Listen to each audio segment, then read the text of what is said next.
Oui, nous sommes non seulement vivifiés, mais nous sommes ressuscités avec Christ dans sa vie de résurrection et amenés en lui à cette position de victoire.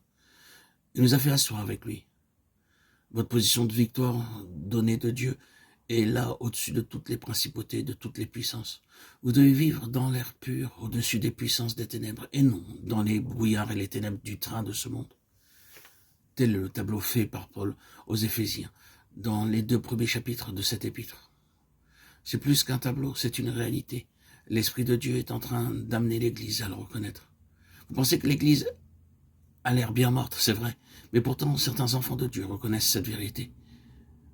Et comme Stockmayer le dit, tout enfant de Dieu qui, par la foi, veut se frayer un chemin à travers le domaine de l'ennemi pour atteindre cette position de victoire dans la lumière si pure d'en haut, fraye ainsi le chemin pour les autres qui veulent le suivre. Vous dites que vous ne réalisez pas cette position, mais c'est tout d'abord une position de foi. Si vous voulez la saisir, y croire, le Saint-Esprit vous apprendra comment demeurer dans cette position, jusqu'à ce que cet acte de foi devienne une réalité dans votre vie.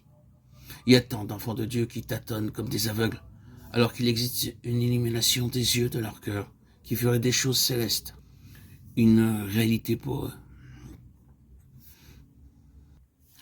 et qui les ferait vivre dans cette réalité, dans la bénédiction, la plénitude et la puissance de communion avec leur Seigneur ressuscité. Beaucoup de gens ont cru au message de la croix et à leur crucifixion avec Christ. Et j'ai vu ce message agir sur eux. Mais je me suis demandé pourquoi tant de gens n'arrivent jamais à la lumière et à la liberté. C'est parce qu'ils ne saisissent pas en esprit leur position d'union avec le Seigneur, assis dans les lieux célestes. La croix est la base pour cette position. C'est le côté négatif de séparation avec la puissance du péché, du monde et du diable. Mais nous n'arriverons à traverser les heures sombres de la fin de cette dispensation que si nous vivons à la lumière de la gloire de cette union avec le Sauveur ressuscité.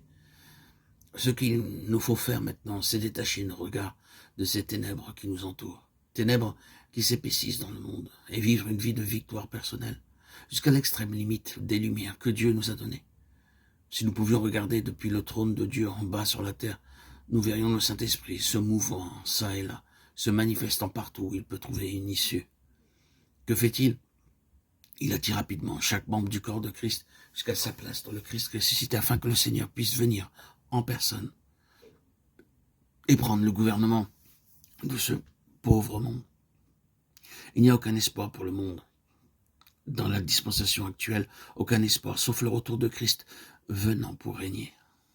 Comme ouvrier, notre but est d'entrer dans les vues et dans les plans de Dieu à mesure que par l'Esprit, il prépare le corps de Christ à régner avec lui.